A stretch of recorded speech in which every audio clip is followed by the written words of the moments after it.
On va laisser la parole au président de l'université, Dominique Federici. Merci, Graziella. Alors, mesdames, messieurs, chers collègues, chers étudiants, chers partenaires, chers amis, je suis très content donc d'ouvrir ce second workshop de la chaire Mutation et Innovation territoriale qui sera dédié aujourd'hui plus particulièrement à la question de l'accès aux soins. Alors, c'est une question qui intéresse au premier plan l'Université de Corse, et j'en dirai quelques mots tout à l'heure. Et cette chaire, de manière générale, comme toutes les chaires portées bien entendu par la Fondation depuis ses débuts, maintenant il y a un peu plus de 10 ans, répond à des problématiques spécifiques à la Corse. Alors, cette fois-ci, cette chaire s'inscrit, et ça a été précisé lors de la session inaugurale, par rapport à des mutations de la société que l'on vit de manière générale ces derniers temps et qu'on continuera bien entendu à vivre. Donc le premier workshop parlait notamment de l'implication des tiers-lieux. Donc là, on est sur une question relative aux soins. Lorsque Graziella et l'équipe qui anime cette chaire est venue me proposer cette question donc relative à la santé, bien entendu, je ne pouvais qu'y adhérer puisque c'est un des éléments et un des projets qui est pour nous fondamental et sur lequel on veut s'impliquer au service de la Corse avec l'ensemble des partenaires, bien entendu, qui composent l'écosystème lié aux soins en Corse. Alors la question des soins que vous allez aborder aujourd'hui, elle va bien entendu se faire sous divers angles par rapport au territoire. La Corse a bien entendu beaucoup même d'éléments qui tendent à avoir un impact direct par rapport à l'accès aux soins. Donc je citerai notamment la partie désertification médicale qui n'a cessé de s'accentuer. Donc il faut voir comment on peut y remédier. La question du vieillissement de notre population également, qui est également un facteur aggravant, et certaines pathologies, on a pu en parler avec différents partenaires, qui sont très présentes en Corse et sur lesquelles, bien entendu, l'accès aux soins est très important au niveau de cette patientèle. Alors, je dirais 2 mots sur l'université et l'impact de l'université, en fait, comment l'université peut apporter une contribution au niveau de la santé, au niveau de cette question d'accès aux soins. Donc elle a fait, et je profite de l'occasion pour saluer le travail qui avait été fait par mon prédécesseur, le président Aiello, lors de son premier mandat. Il s'était penché avec un certain nombre de partenaires sur la création de la première année de médecine.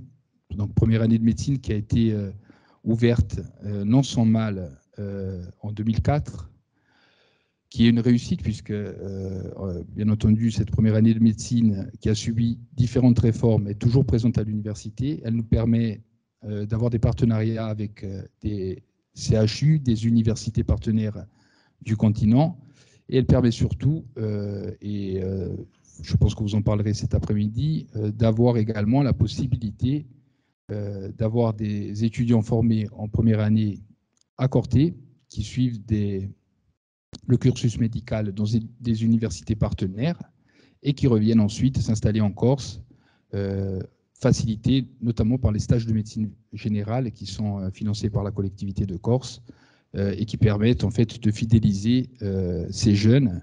Donc, ça a permis de lutter de manière modeste, certes, mais en tout cas de lutter contre la désertification médicale. Donc ça, c'était un premier point. L'autre élément sur lequel l'université s'était également engagée, toujours cette fois-ci sur la seconde mandature d'Antoine Aiello, c'était en recherche avec la création d'un laboratoire de virologie. Je salue le docteur Amoros qui doit être parmi l'assistance. Voilà. Donc, ce laboratoire de virologie qui lui aussi a maintenant plus de 10 ans et qui travaille sur les maladies émergentes et qui a permis de développer de la recherche dans ce domaine. Alors, Maintenant, vous me direz, qu'est-ce qu'on peut faire de plus? Alors, on a un projet ambitieux également, sans parler de CHU ou de CHUR, vous en parlerez cet après-midi de manière un peu plus importante. En tout cas, la volonté de l'université, c'est de construire un écosystème qui permettrait de favoriser l'émergence et la création d'un CHR ou un CHUR plus précisément au niveau de la Corse. Et pour ce faire, on compte et on s'attelle à développer les deux aspects de cet écosystème, à savoir la partie formation et la partie recherche, avec des thématiques qui sont directement liées à la question corse, notamment en recherche.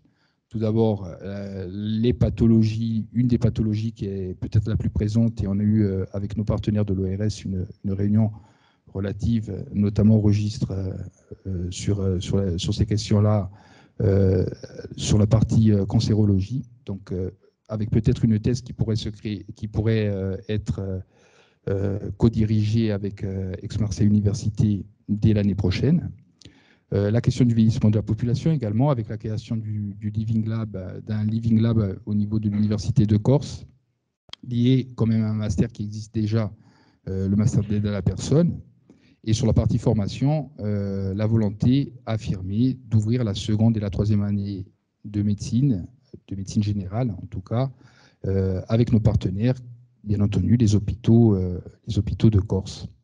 Donc voilà ce sur quoi on essaye d'apporter des éléments. Les autres éléments qui, bien entendu, continueront à se faire au niveau de l'université, c'est bien entendu la formation professionnelle à travers la possibilité de répondre à des exigences ou des demandes des partenaires, à savoir des diplômes universitaires spécifiques, comme ça a été fait depuis plusieurs années et pour lesquels on a encore des demandes plus pratiques pour que les professionnels puissent se former en Corse sur ces questions-là. Donc le plus connu d'entre eux étant le DU implantologie qui va fêter ses 20 ans, il me semble.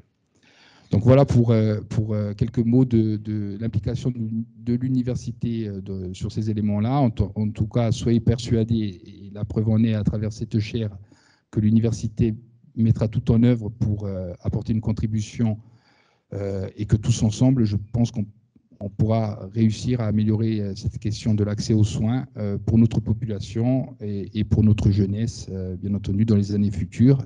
En tout cas, je vous souhaite de beaux travaux aujourd'hui et je resterai bien entendu une partie de la matinée avec vous. Merci.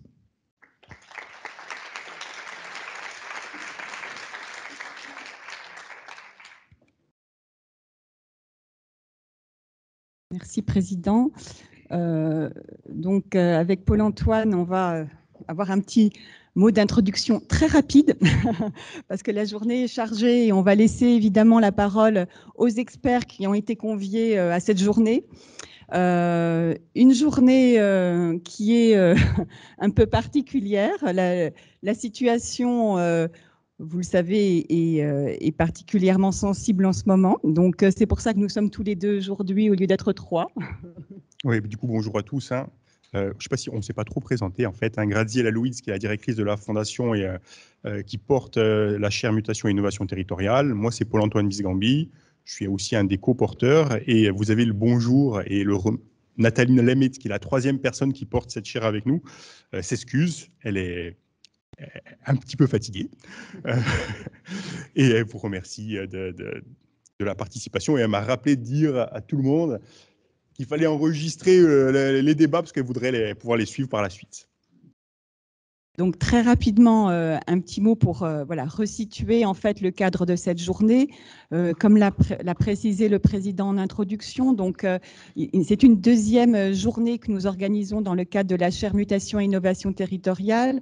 Vous savez que cette chaire en fait se propose de questionner la transformation des territoires face aux grandes mutations auxquels les territoires sont confrontés aujourd'hui, changement climatique, mutation technologique, crise énergétique et plus récemment les crises sanitaires qui ont fortement impacté nos comportements, nos modes de fonctionnement. Et on avait d'ailleurs, c'est vrai qu'on avait envisagé le projet de chaire avant la crise sanitaire, et tout d'un coup, il y a eu cette mutation incroyable qui nous a tous touchés dans nos façons de vivre et qui donnait encore plus de pertinence peut-être aussi au sujet. Donc le sujet d'aujourd'hui, territoire et accès aux soins, on l'avait envisagé très vite, notamment avec Corinne Rochette qui nous fait la gentillesse d'être à nos côtés depuis le début de cette chaire. L'évolution du système de santé français, ces crises récurrentes que nous connaissons maintenant depuis plusieurs années, ont mis en lumière aussi des déséquilibres territoriaux assez significatifs en termes d'accès aux soins, les services médicaux qui ont tendance à se concentrer dans les villes, des territoires ruraux qui connaissent une désertification en matière de soignants. Tous ces sujets-là, eh bien, nous semblaient importants à porter à l'échelle de la Corse. Donc, on a souhaité, dans le cadre de cette journée, ce sont des journées, peut-être pour certains d'entre vous, vous avez assisté à la première journée qui portait sur ces nouveaux espaces de travail que sont les tiers-lieux. Eh bien, ce sont des journées qui ont vocation à réunir. On n'est pas dans un entre-soi entre chercheurs, hein, mais c'est plutôt l'idée de réunir chercheurs, praticiens, usagers, institutionnels, élus.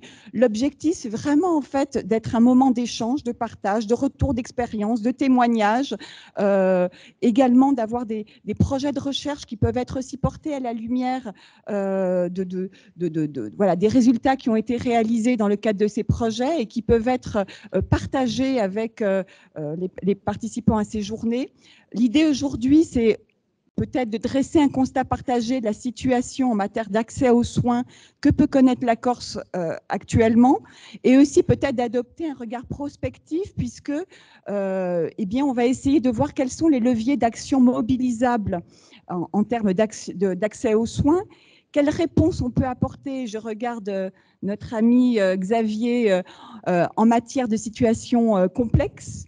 Hein, et Dieu sait si le sujet est complexe. Hein. Nous qui ne sommes pas des experts avec Paul-Antoine, on peut vous dire que depuis quelques semaines, on commence à construire cette journée et c'est extrêmement complexe de travailler dans le domaine de la santé. Comment définir un désert médical? On en parlera avec Igor Sidjoust qui est à côté de nous aussi depuis le début. Donc cette journée, ce sera vraiment l'occasion de partager l'expérience d'acteurs engagés aussi dans des projets innovants. Et ce sera le but de l'après-midi, de montrer quels sont les leviers d'action mobilisables, notamment en matière d'innovation. Et 3 thématiques en fait seront développées. Une thématique sur la télémédecine, une thématique sur comment on peut innover en matière d'organisation, de coordination d'acteurs sur les territoires. Et enfin, on parlera formation et nouveaux métiers dans le domaine de la santé. Voilà. Voilà, je crois que j'ai à peu près tout dit. Mais avant tout, je voudrais dire que cette journée, elle n'aurait pas pu se construire sans la générosité et la bienveillance d'un certain nombre de personnes qui nous ont vraiment aidés à construire cette journée. Alors, je regarde Corinne Rochette et son équipe, qui est responsable scientifique de la chaire Territoire et Santé de l'Université de Clermont-Auvergne et qui nous a beaucoup aidés pour construire en fait les différentes thématiques de la journée. Xavier Pierre, qui est voilà, notre collègue toujours chercheur à l'UMR-LISA et qui est tout récemment président du dispositif d'appui à la coordination. Igor Giust, qui a fait sa thèse sur les déserts médicaux et qui est également directeur de la Fédération Corse de la coordination et de l'innovation en santé.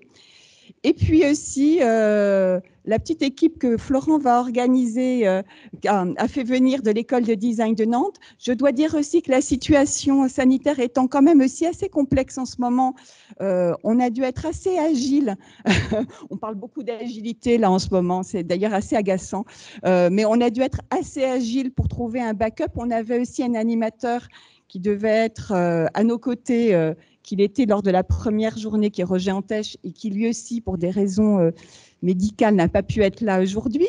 Donc, nous avons eu la possibilité de changer à la dernière minute notre animateur de la journée avec Florent, qui a une double casquette aujourd'hui, celle de directeur d'un design lab à l'école de design de Nantes et également d'animateur de la journée. Voilà. Et enfin, avant de lui passer la parole, je voudrais remercier également tous les intervenants qui ont accepté de participer avec beaucoup de générosité aux échanges de cette journée, et à vous tous, bien sûr, qui êtes là aujourd'hui pour participer aux échanges et aux débats.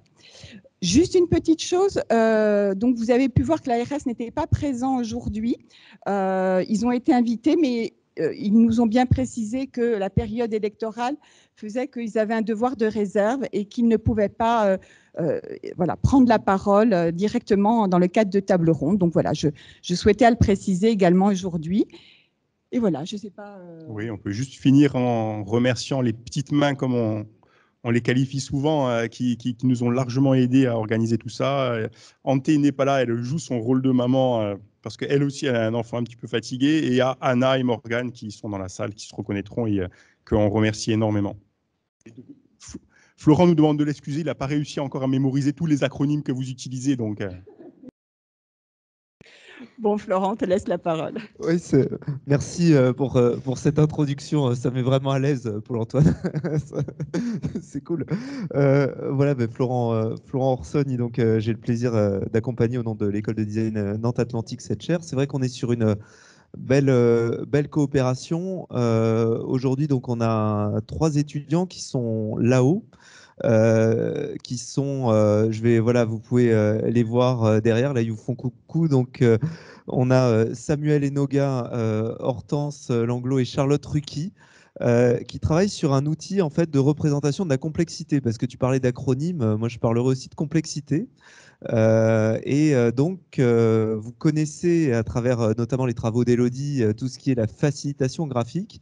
Et en fait, on a un programme de recherche avec une université norvégienne qui s'appelle Oslomet et une université berlinoise qui s'appelle HTW, Hochschule Technische Wissenschaft de Berlin, autour de la représentation en fait de ce qu'on appelle des systèmes complexes.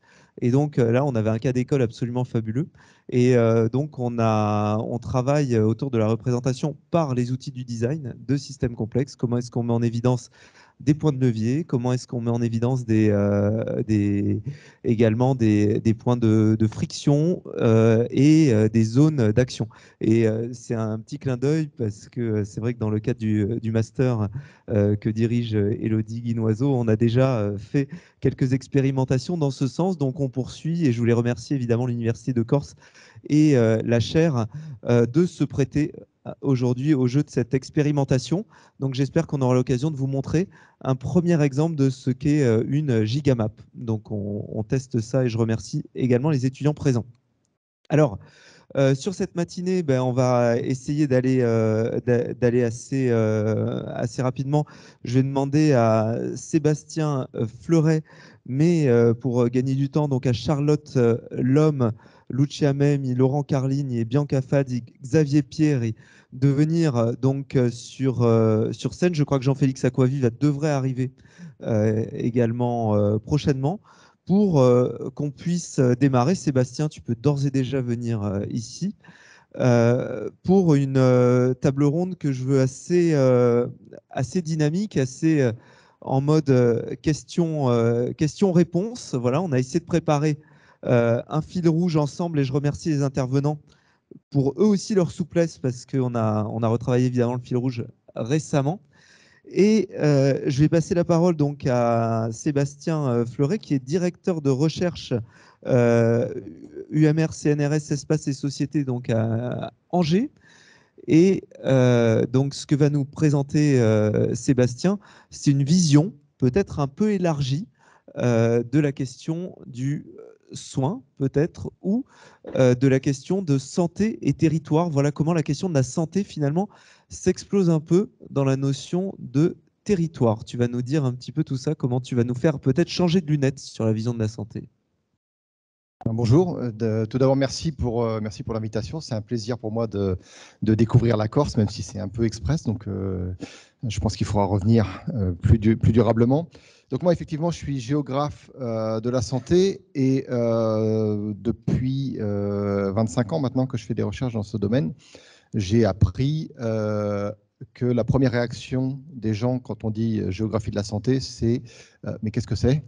et à quoi ça sert. Donc j'espère là en 20 minutes pouvoir vous donner un petit aperçu. Alors forcément je vais prendre énormément de raccourcis, forcément je vais simplifier mon propos, forcément je vais utiliser des acronymes que je vais pas toujours développer, mais l'objectif c'est de donner un aperçu très global. Alors pour certains, il y a des choses qui vont vous parler, pour d'autres, il y aura des découvertes. Et après, j'imagine que dans la table ronde, on aura l'occasion de discuter de tout ça.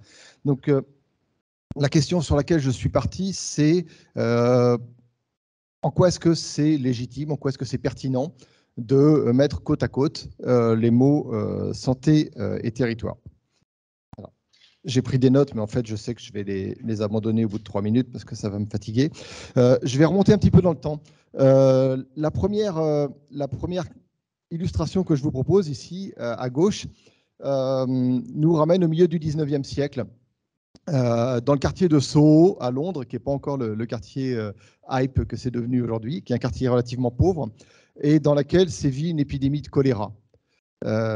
Cette épidémie de choléra, elle se produit dans un contexte où les connaissances médicales ne sont pas encore ce qu'elles sont non plus. On est à l'époque dans la théorie des miasmes. On pense qu'il y a des petites bestioles dans l'air qui provoquent les maladies. On n'a pas toute la connaissance microbienne qu'on acquérera par la suite. Et on se demande pourquoi, dans ce quartier, sévit une épidémie très forte et pas dans les quartiers voisins. Et il y a un médecin, le docteur Jon Snow, qui n'a rien à voir avec le Jon Snow que les aficionados de séries télé connaissent. Vous voyez que physiquement, il ne se ressemble pas du tout. Le docteur Jon Snow, lui, va avoir une intuition. Il va se dire, par rapport aux symptômes du choléra, c'est probablement en ingérant quelque chose que les personnes tombent malades. Et il va utiliser un outil qui pour nous, géographes, est tout à fait familier. Il va utiliser la carte. Et sur cette carte, il va mettre, à chaque fois qu'il y a un cas de choléra, il va mettre un point sur le plan. Et il va se rendre compte qu'au milieu de son plan, il y a une concentration beaucoup plus forte de points que sur les bordures. Et au milieu de ce plan, il y a la pompe à eau de Broad Street. Et donc, il va aller voir les autorités et dire, bah, écoutez, moi, je pense que la contamination se fait par l'eau et se fait au niveau de cette pompe. On va fermer la pompe à eau et la semaine suivante, l'épidémie de choléra sera terminée. Et ça, on considère que c'est la naissance de l'épidémiologie. Et donc, l'épidémiologie est née par la médecine et par la carte. Donc, bien sûr, il y aura d'autres développements. Je vais prendre d'énormes raccourcis. Je fais un bond dans le temps vers la figure de droite, qui est un peu le positionnement où l'on est actuellement. Aujourd'hui, on considère, il est généralement admis que la santé dépend de déterminants multiples, que ces déterminants sont imbriqués les uns dans les autres, fonctionnent de manière concomitante et dans une combinaison d'échelles. Donc cette figure, si on la lit de manière rapide et simplifiée, elle se regarde de façon concentrique. Au centre, vous avez les individus. Et à l'échelle de l'individu, on a des facteurs qui interviennent, qui sont par exemple l'âge, le sexe, la constitution. Donc là, on est dans le domaine de la biologie, de la génétique. Autour, on a des facteurs qui sont liés au style de vie individuel. Donc on est dans la proximité immédiate des individus et on est dans les comportements, alors comportements strictement individuels et somme de comportements individuels. Qu'est-ce que vous mangez? Comment vous mangez? Est-ce que vous faites de l'activité physique? Est-ce que vous fumez? Est-ce que vous avez des conduites à risque? Est-ce que vous avez une consommation excessive de substances délétères ou autres? Encore autour, vous avez la dimension des réseaux sociaux et communautaires qui renvoient à la notion générale de capital social. Et là, on a des travaux qui nous ont montré que plus vous avez un réseau social développé, plus vous avez des supports potentiels, meilleurs sont vos indicateurs de santé. Et puis enfin, la dernière couronne, ce sont les conditions socio-économiques, culturelles et environnementales générales. Et si on les lit de gauche à droite, vous avez agriculture et production alimentaire, éducation, tout ce qui est environnement, conditions de travail, taux de chômage, l'eau, l'assainissement, les services de santé et l'habitat. Alors on peut ensuite avoir des subdivisions. Ce qui est très intéressant dans ces conditions socio-économiques générales, c'est que c'est là qu'on a mis les services de santé, c'est là que se situe l'accès aux soins. Et vous voyez que dans cette figure, l'accès aux soins est un déterminant de la santé parmi d'autres, mais finalement qui n'est pas le déterminant fondamental. Ce qui n'est pas forcément toujours le cas quand on a une approche de la santé. Et ça me conduit à introduire un mot avec la figure en dessous, mais sans entrer dans le détail, qui est la notion d'exposome. Parce qu'aujourd'hui, on travaille beaucoup là-dessus, sur cette idée que notre santé individuelle, notre santé collective dépend au cours d'un cycle de vie d'un certain nombre d'expositions. Est-ce qu'on va être exposé à des déterminants favorables à notre santé ou à des déterminants défavorables? Et cette exposition, elle peut changer au cours de la vie, elle peut changer aussi géographiquement selon le lieu où vous habitez, selon le lieu où vous travaillez. Et ça, c'est extrêmement complexe. Hein. Florent a introduit cette notion de complexité.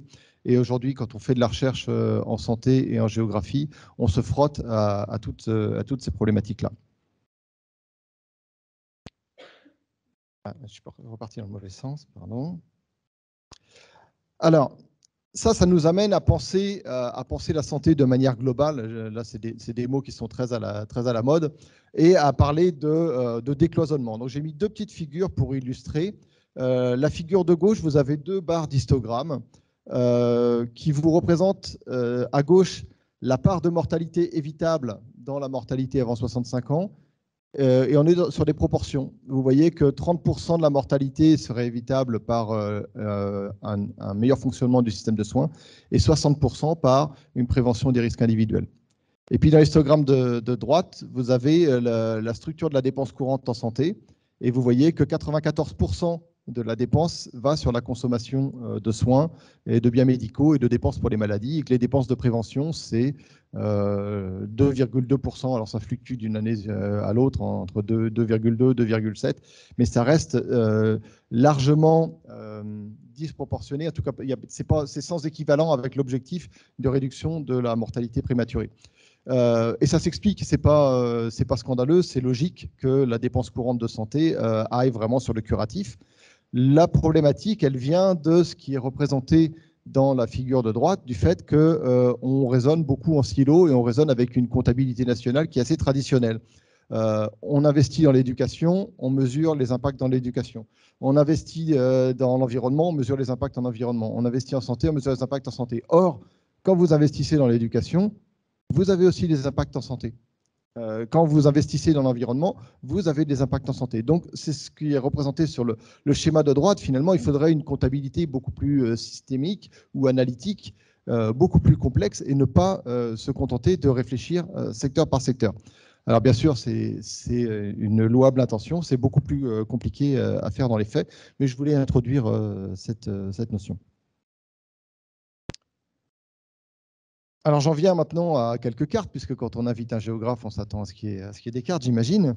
Et je vais commencer par parler un petit peu de cette dimension d'accès aux soins, puis je reviendrai à la toute fin de mon propos sur la vision plus large de la santé.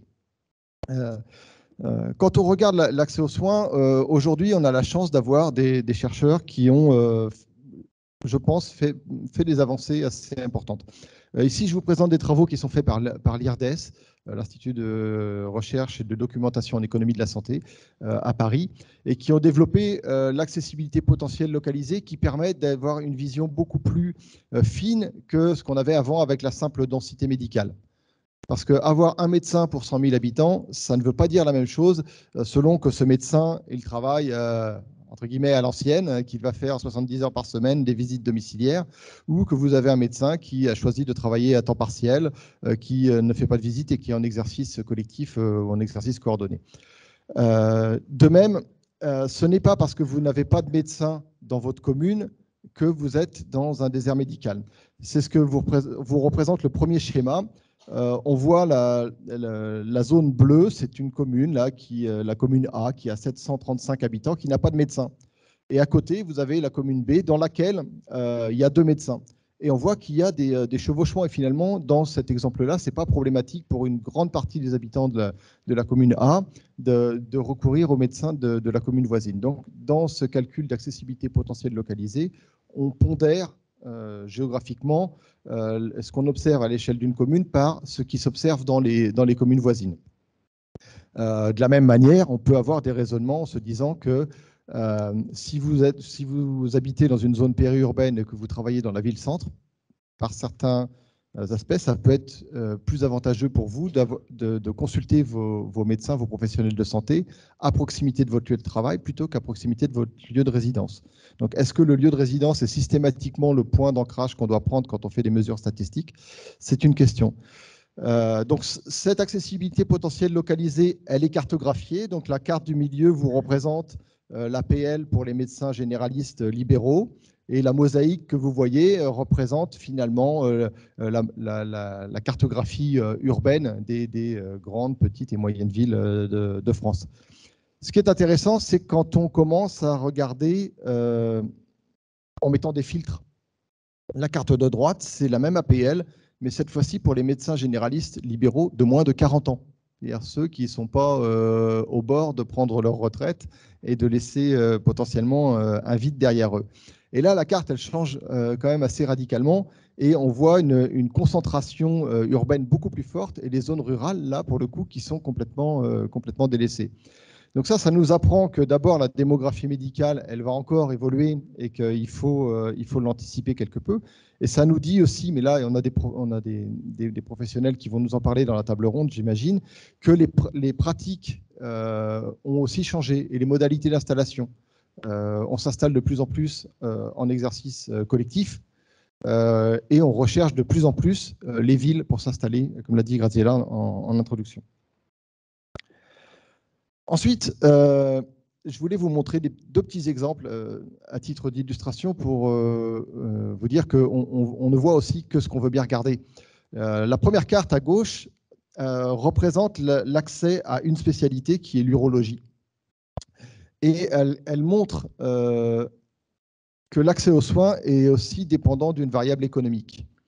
Si vous souhaitez consulter un spécialiste et que vous voulez un spécialiste de secteur 1, c'est-à-dire sans dépassement d'honoraires, parce que vous ne serez pas remboursé s'il y a des dépassements d'honoraires, vous pouvez être parfois amené à faire un temps de trajet supplémentaire par rapport au spécialiste le plus proche de chez vous. Et ici, vous voyez en violet foncé, c'est des zones où il faut plus d'1 heure de temps de trajet supplémentaire pour accéder à un urologue si vous souhaitez avoir un urologue de secteur 1. Donc vous voyez qu'il y a des zones immenses, notamment dans le centre de la France ou en Aquitaine ou dans les Alpes de Haute-Provence, dans lesquelles vous n'avez aucun urologue de secteur 1. Donc vous devez changer de département pour avoir accès à un professionnel qui vous sera complètement remboursé. Et si on avait fait juste la cartographie des urologues, on aurait produit une carte qui était totalement différente.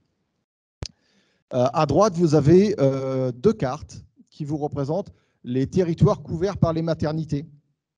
Et on vous représente l'accessibilité en 45 minutes. Donc sur la carte du haut, vous voyez que finalement, la France est très largement couverte à moins de 45 minutes d'une maternité et qu'en plus, les territoires, alors la Corse, vous voyez, est défavorisée, là, mais globalement, la majeure partie des territoires qui sont à plus de 45 minutes d'une maternité sont des territoires peu denses et beaucoup de territoires sont vieillissants, donc dans lesquels on peut imaginer que le besoin de maternité est moins important.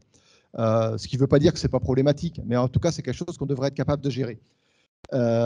Mais quand on regarde la carte du dessous et qu'on regarde les maternités de niveau 3, c'est-à-dire celles qui ont le plateau technique et les capacités suffisantes pour prendre en charge les grossesses complexes, là, on voit que ce n'est plus du tout la même histoire et que les territoires qui sont avec une accessibilité acceptable, on va dire, sont les auréoles autour des principales villes et des principaux centres hospitaliers. Et que dès que vous vous éloignez de ça, vous avez des zones là aussi très vastes dans lesquelles vous êtes à largement plus de 45 minutes, voire je crois que c'est 1h30 la plage graphique la plus foncée. Donc, moralité, dans ces territoires-là, mesdames, débrouillez-vous pour ne pas avoir une grossesse à risque, sinon vous allez être en grosse difficulté. Donc, voilà une première approche des territoires et le mot territorialisation est vraiment devenu à la mode dans le champ de la santé. Mais pour nous, géographes, ça nous pose une petite question parce qu'on se rend compte qu'on n'a pas la même définition du mot territoire, la même acceptation, selon qu'on est géographe, selon qu'on est médecin ou économiste. Alors, qu'est-ce que ça signifie exactement? Déjà, quand on regarde historiquement, il y a une longue histoire de dispositifs. Dans les années 90, on a eu les SROS, donc je vais détailler les acronymes pour Florent. C'est les schémas régionaux d'organisation sanitaire dans lesquels on avait une carte sanitaire qui en fait n'était pas du tout une carte, qui était un ensemble de calculs de capacité installée par rapport à la population. Et on a défini à cette époque-là des territoires de santé. Et chaque région a défini ses territoires de santé à sa manière. Ensuite, on a eu, à la fin des années 90, des expérimentations autour des réseaux de santé, parce qu'on commençait à pressentir que les professions médicales ne pouvaient plus continuer à travailler comme auparavant et qu'il fallait se coordonner et s'articuler.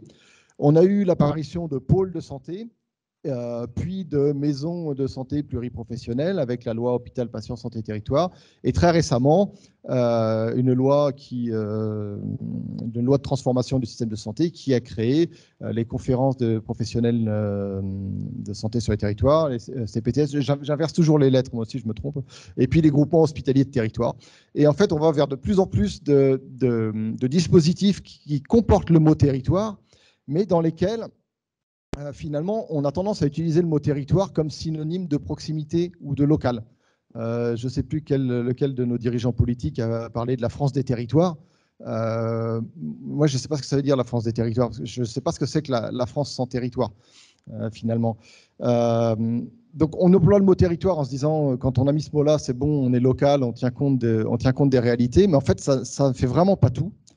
Et par exemple, au niveau des soins primaires, il n'y a pas de territorialisation en France, comme il peut y avoir dans d'autres pays dans lesquels on a un découpage avec des territoires très spécifiques, dans lesquels on sait qu'on a tant d'implantations de médecins. Finalement, il n'y a que les pharmacies qui ont une contrainte d'implantation territoriale. Les médecins généralistes, notamment, ont une liberté totale d'installation en France. Autre élément de contexte, c'est qu'on a connu depuis maintenant une bonne trentaine d'années ce qu'on appelle le virage ambulatoire, qui est que face à l'augmentation des dépenses de santé et du déficit de la sécurité sociale, on s'est rendu compte qu'une large part des dépenses de santé, ce sont les dépenses hospitalières, et on s'est dit, si les hospitalisations durent moins longtemps, s'il y a moins d'hospitalisations, il y aura moins de dépenses, donc on fera des économies. Donc l'ambulatoire consiste à réduire le temps d'hospitalisation, à être hospitalisé par exemple. Vous rentrez à l'hôpital le matin, vous êtes opéré, vous rentrez chez vous le soir et vous avez tous vos soins de suite à domicile. Et ça provoque des transferts de charges sur le territoire parce qu'il y a quand même un certain nombre de services de soins à domicile, de portage de repas, d'accompagnement qui doivent continuer à être offerts, mais qui ne sont plus offerts par un service hospitalier, mais par soit des associations, soit des collectivités territoriales, et qui n'apparaissent plus dans les dépenses courantes de santé, c'est le petit schéma que je vous montrais tout à l'heure, mais qui apparaissent dans une multitude de dépenses sur les territoires. Et ça, on ne le prend pas en compte dans une comptabilité analytique, et à mon avis, c'est un tort. Et enfin, on a des approches communautaires. Alors, le mot communautaire en France est sensible par approche communautaire. Moi, j'entends le sens anglo-saxon du terme, c'est-à-dire qui émane d'une communauté de vie. Donc, ça peut être une initiative citoyenne, ça peut être le mouvement associatif, ça peut être les organisations mutualistes qui souvent ont des projets par rapport à un besoin, là, pour le coup, qui est clairement identifié localement. On a énormément d'initiatives qui fonctionnent très bien. Par contre, chaque fois qu'on repère quelque chose qui fonctionne et qu'on se dit on va le reproduire, on va le généraliser, eh ben, on a tendance à échouer. Et c'est ce que moi je conceptualise dans mes recherches comme étant la nécessité d'une construction locale de la santé. Et je prends l'image du jardinier. Si vous n'avez pas commencé par fertiliser votre terre, vous pouvez planter tout ce que vous voulez, ça risque de très mal pousser. Et en fait, on ne sait pas, nous, fertiliser nos territoires pour y implanter des initiatives qui ont fonctionné par ailleurs. Pourtant, on a des outils. Là aussi, je ne vais pas tout détailler, mais j'ai pris quelques exemples.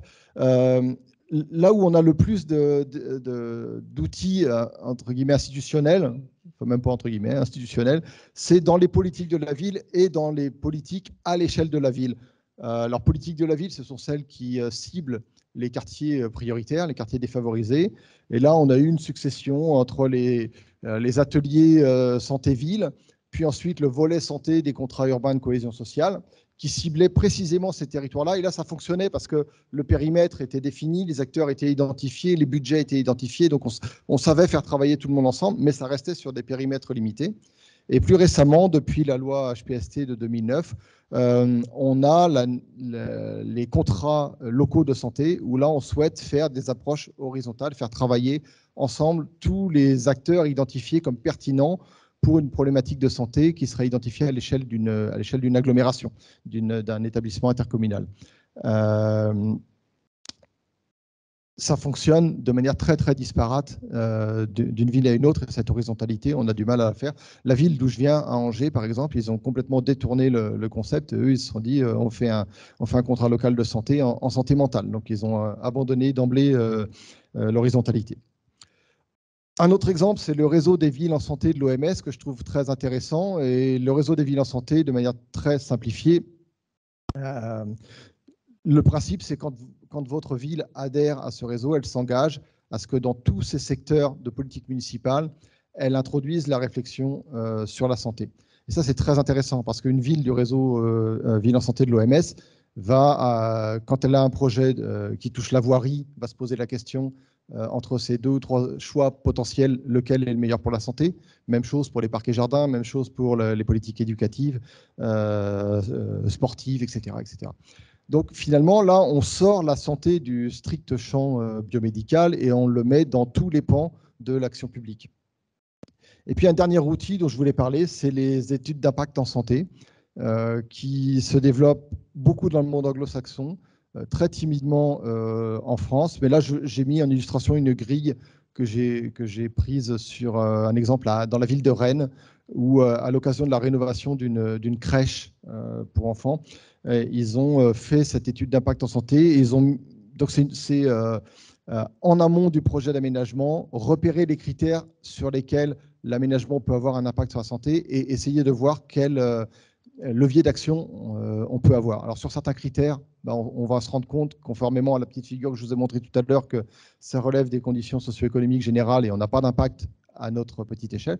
Et puis sur d'autres, on peut faire quelque chose. Dans cette crèche, par exemple, ils ont travaillé sur les matériaux de construction, sur les composés organiques volatiles des peintures et sur la circulation et le fait d'empêcher les parents de venir déposer les enfants juste devant la crèche en laissant tourner le moteur et en exposant ainsi les enfants qui arrivaient à pied au gaz d'échappement. Alors ça peut sembler des toutes petites choses, mais finalement, tout ça mis bout à bout, ça finit par faire un impact important. Pour autant, et malgré tous ces outils, est-ce que ça fonctionne vraiment la territorialisation ? Là, je vais prendre un exemple. On a évoqué les déserts médicaux. Donc, vous voyez ici une pancarte, mais comme il en fleurit un peu partout, la mairie de Saint-Gildas-des-Bois, près de Saint-Nazaire, cherche désespérément un médecin. Et une des solutions qui aujourd'hui semble être la solution miracle, j'ai quelques doutes, c'est les maisons de santé pluriprofessionnelles en disant on va encourager l'exercice coordonné parce que d'abord, ça crée un pool de ressources, c'est-à-dire qu'à plusieurs, on peut faire des choses qu'on ne ferait pas tout seul. Et puis, en même temps, ça donne de l'attractivité au territoire s'il y a une MSP parce que comme les médecins ont envie de s'installer en exercice collectif, ils vont plutôt aller là où il y a déjà une structure qui le permet plutôt que de s'installer à un endroit où il n'y a rien du tout. Je suis tout à fait d'accord avec ces arguments-là, c'est très pertinent. Par contre, dans la réalité, la carte de droite vous montre que cette carte représente un point pour une MSP créée dans les Pays de la Loire et les plages de couleurs représentent l'accessibilité potentielle localisée par bassin de vie. Plus c'est clair, plus l'APL est faible, et plus c'est foncé, plus l'APL est forte. Et quand on regarde où se sont implantées les maisons de santé, on regarde qu'il n'y a pas une logique systématique d'aller dans les endroits les plus défavorisés. Il y en a à peu près partout. Et finalement, quand on observe ce qui a présidé à la création de MSP, c'est plutôt les réseaux d'interconnaissance, les interactions déjà existantes entre professionnels de santé et collectivités territoriales, que la volonté spécifique d'aller combler un vide ou compenser un désert médical. J'en arrive à ma toute dernière diapositive avant la conclusion, où je voulais revenir un petit peu, réélargir le propos et vous inviter à ne pas rester que sur l'accès aux soins quand vous avez une réflexion territoriale, parce que ça peut être un peu réducteur. Et finalement, on peut avoir des fois des approches par le territoire qui ont des répercussions très fortes sur la santé.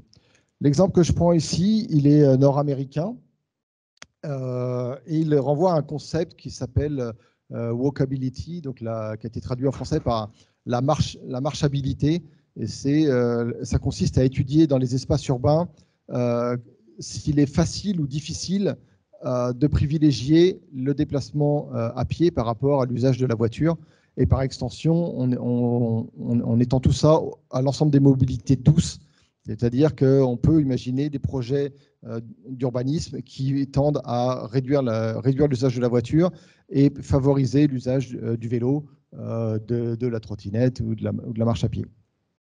Vous avez deux photos qui vous montrent des exemples de rues de la ville de Montréal dans lesquelles il n'y a absolument pas de trottoir.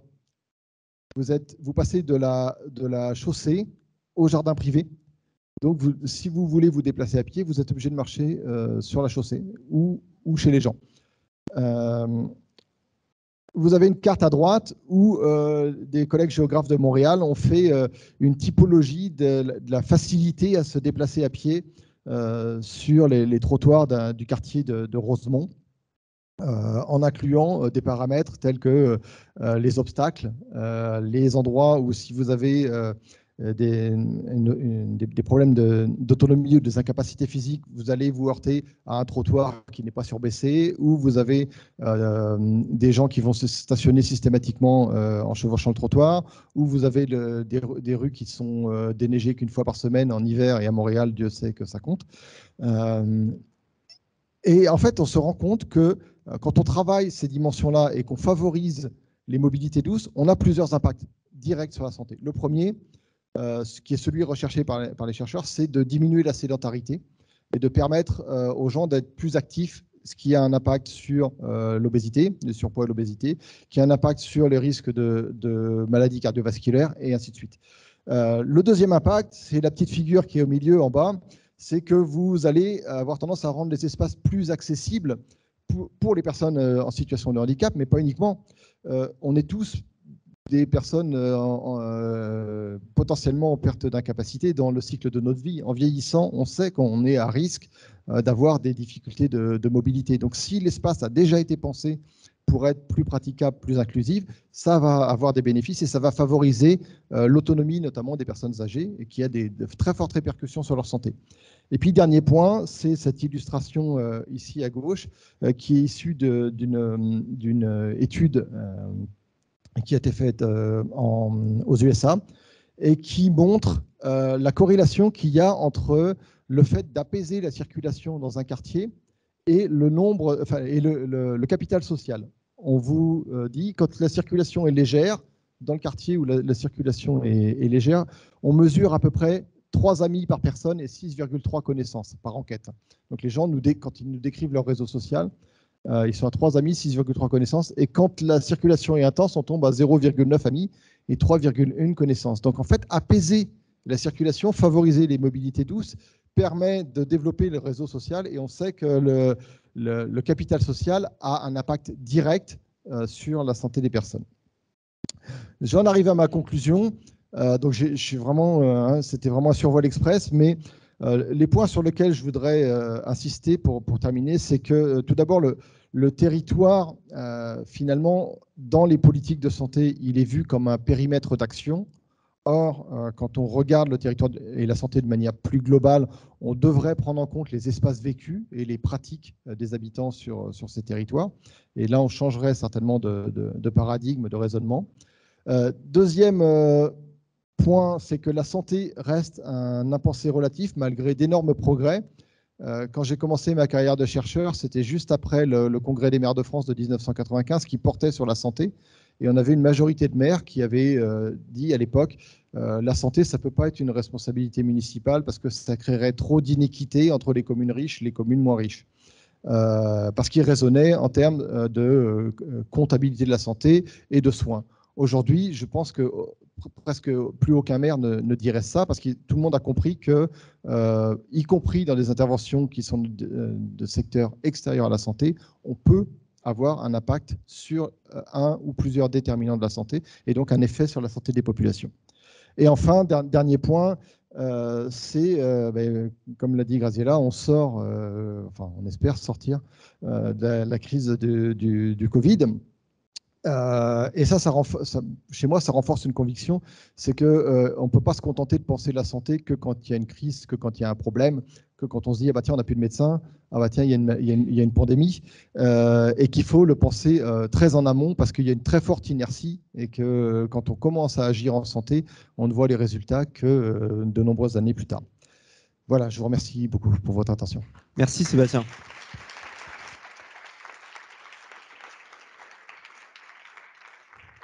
Merci Sébastien pour cette présentation qui nous invite du coup à chausser sans doute d'autres lunettes sur la question de la santé. Et c'est ce qui est intéressant. J'avais envie d'interpeller pour commencer Bianca Fati, justement, qui est conseillère exécutive en charge de la santé et du social.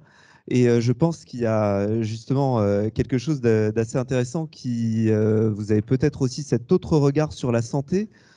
Ça serait ma première question.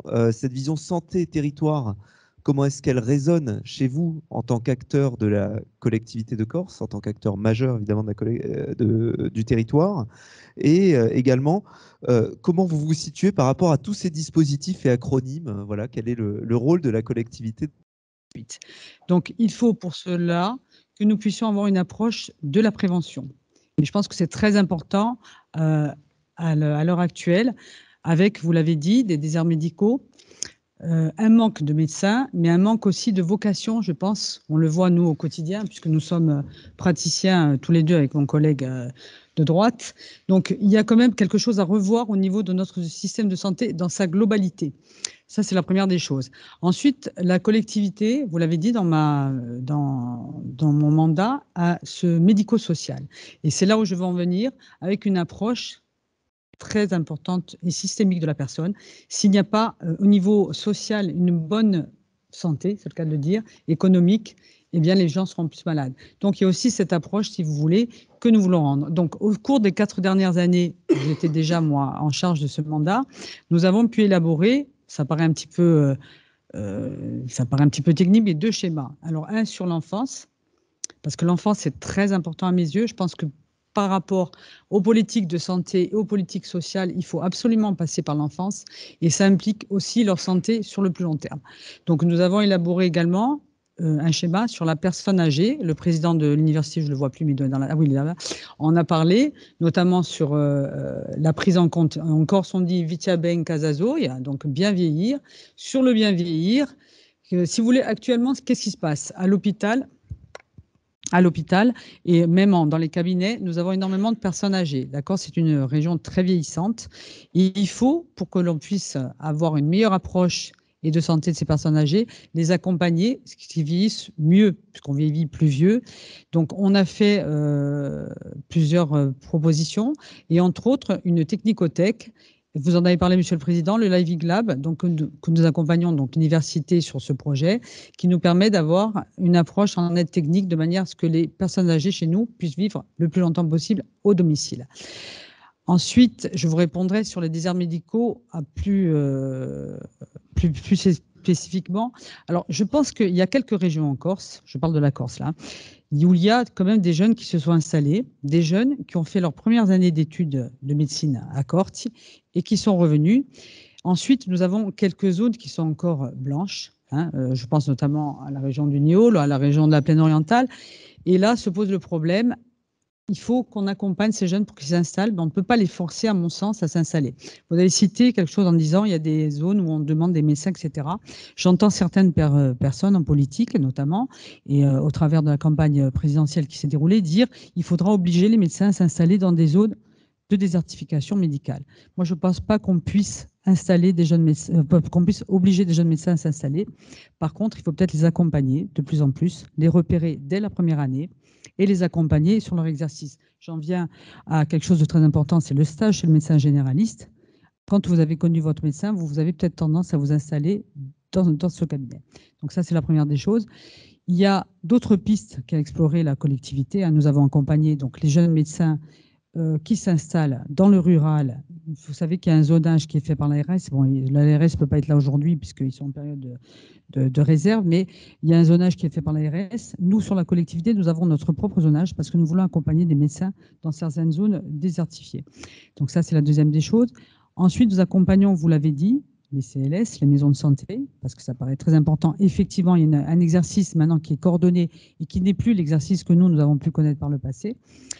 Et il y a une piste qui reste à explorer. J'en profite, je vois des confrères dans la salle. On en avait parlé lors des assises de la santé en 2019. On en a reparlé puisqu'on a fait les assises de la santé le 11 mars dernier. Ce sont les centres de santé. Et ça, je crois qu'il faut un vrai dialogue avec les médecins libéraux déjà installés, parce qu'un centre de santé, ça veut dire installer des médecins, mais qui seront de fait fonctionnaires. Nous avions invité lors de ces assises de la santé le 11 mars le vice-président d'Occitanie, qui est lui-même médecin et chef du SAMU 31, et qui lui installe des centres de santé avec une approche. La volonté, c'est de mettre un médecin à moins de 15 minutes des patients. Ça, c'est peut-être une option pour la Corse. Moi, je ne suis pas persuadée que ce soit la meilleure option, mais il faut qu'on voit, en tout cas avec les étudiants de médecins libéraux, s'ils sont d'accord ou pas, et surtout avec les étudiants en médecine, si ça les intéresse ou pas. Voilà quelques pistes. Ensuite, que vous dire? La collectivité accompagne forcément beaucoup de projets. J'ai vu Jean-Félix Acquavive dans la salle. Le comité de massif accompagne notamment, je vois la directrice de l'hôpital de Corté, le centre de Corté-Tatone sur les installations de l'hôpital et notamment sur la radiologie. Nous essayons d'aller vraiment sur le rural, puisque c'est ça qui nous intéresse. On sait que les villes sont en général, ce ne sont plus trop des déserts médicaux, en tout cas sur la Corse. Par contre, restent des points très négatifs sur le rural. Et ça, il faut encore une fois qu'on arrive à susciter, y compris des vocations, parce que moi qui suis également hospitalière, je vois qu'il y a également un manque de vocations actuellement pour l'hôpital public. Et ça devient très problématique. Et ça, la collectivité ne peut pas travailler toute seule. Il faut qu'on travaille vraiment avec l'université, les étudiants. Pour compléter, je voudrais parler du CHRU. Alors effectivement, dans l'EU, il y a université. La collectivité a la volonté d'aider et d'amener ce CHRU à avoir naissance. Bon, on sait qu'il faudra pareil qu'il soit dimensionné à l'échelle de la Corse, avec la volonté des étudiants qui, eux, vont être les futurs médecins, parce qu'il ne faut pas qu'ils soient défavorisés par rapport à d'autres territoires et puissent faire leur stage où ils le désirent et dans les services souvent de pointe. Donc, je pense que vraiment, il faut le modéliser à notre image. Et par contre, il faut que l'université, parce que quand vous faites un CHU, il faut des praticiens universitaires et des praticiens qui soient également hospitaliers. Donc, la recherche est très importante. Il faut développer d'autres filières sur Corte, notamment, je pense à l'odontologie, à la pharmacie, parce qu'à ce moment-ci, le principe d'un CHU, c'est d'avoir vraiment des unités de recherche très poussées. Et je ne doute pas qu'en transversalité avec l'université, nous arrivions à monter ce projet. Voilà ce que je voulais dire pour le moment. Pour cette présentation, effectivement, une collectivité qui est un catalyseur d'acteurs finalement, et avec une approche systémique, une approche de créer différentes filières, de multipartenarial finalement. C'est un peu ça. Finalement, il y a une forme de construction locale de la santé et au-delà de la santé. Absolument, il y a un peu plus que la volonté d'une construction locale. Effectivement, nous avons vu pendant la crise sanitaire, qui n'est pas encore terminée malheureusement, que nous étions en capacité non seulement de réagir, mais vraiment de réagir en amont même des décisions étatiques qui sont venues, à mon sens, assez tardivement en février 2020.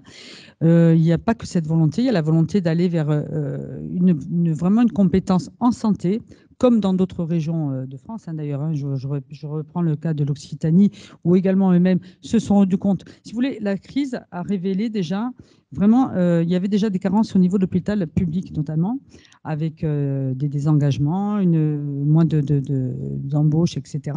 Et donc, cette crise a révélé encore plus ces gros problèmes. Et heureusement que les régions se sont emparées de cette donnée de santé. Sinon, je crois qu'on n'y serait pas arrivé. Et la collectivité s'est effectivement beaucoup engagée. Je vous rappelle nous avions été les premiers à proposer, ça paraît anodin, mais là aussi c'est de la prévention, un Green Pass, qui était tout simplement des contrôles, des tests sanitaires, puisque nous sommes une île et qu'on pouvait se protéger un peu plus que dans d'autres territoires des flux.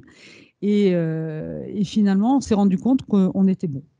Moi, je suis très contente d'avoir pu travailler parce que là, on s'est rendu compte que vraiment, il y a eu un partenariat de tous le monde, que ce soit de la médecine libérale, enfin pas que de la médecine d'ailleurs, hein, de toutes les volontés, y compris des volontés individuelles. Merci. Je vais passer la parole à Laurent Carligne, qui est médecin. Donc, on a un autre médecin ici. Et c'est intéressant d'avoir cette vision parce que moi, quand on a préparé cette table ronde avec Sébastien, que je remercie énormément, voilà, jusqu'à tard hier soir, finalement, le médecin, il est au cœur de tout ça. Ça vient un peu bousculer aussi l'approche du médecin. J'ai l'impression, toute cette approche territoriale, cette approche multipartenariale. Voilà, j'avais envie de demander un peu votre vision.